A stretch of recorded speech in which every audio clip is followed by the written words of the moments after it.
Hello and welcome. I am JV with the Cyber and U team, and today we are going to cover how to add a standard IP-based network printer to the print server by using the GUI. So let's get into it.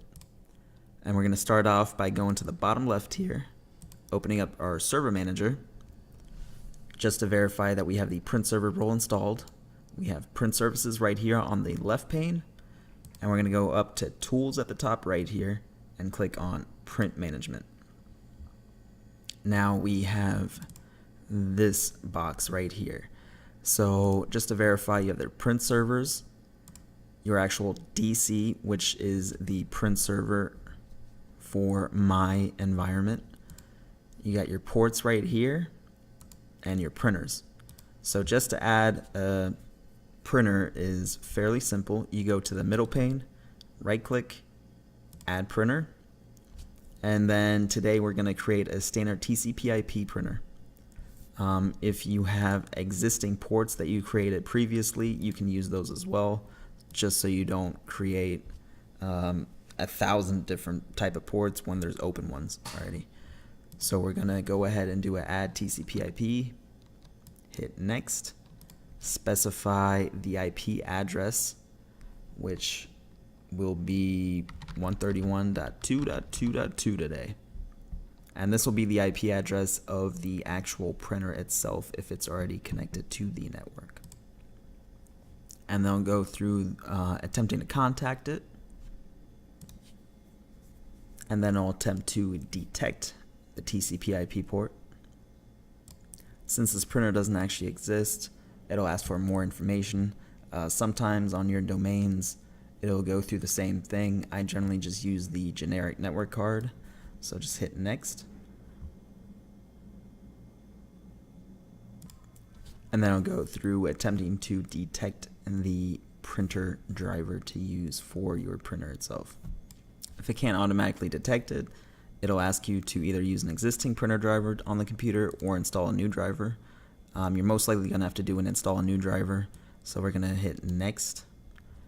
And then it'll give you a couple of options that are generic and the most used drivers for the specific manufacturers on the left side here, so Canon, Dell, etc. If you're not 100% sure or you just don't find your printer, I just go with the generic and then the Microsoft Publisher color printer. If you have a disk or the installation file, you can click on Have Disk right here and browse to your driver. But for this instance, we're just going to go with generic Microsoft Publisher color printer, hit next, specify the printer name. We're just going to keep it generic with the Microsoft Publisher color printer, and you want to share this printer out to the network. So you can change this share name to something that makes more sense. I don't really know, building 100. I think specify location, building 100, room 5. And then this is what people actually end up seeing. So go to next, next, and finish it up.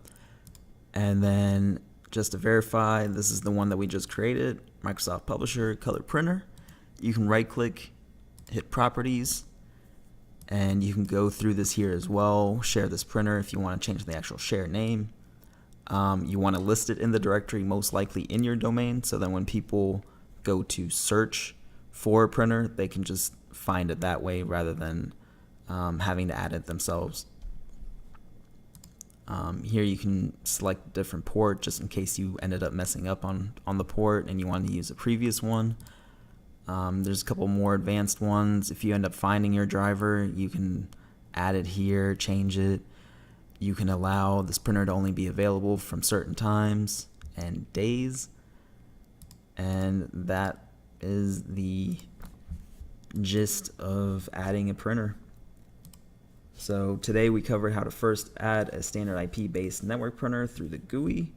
And I hope you enjoyed today's demonstration. And if you did, please subscribe, and we look forward to seeing you again.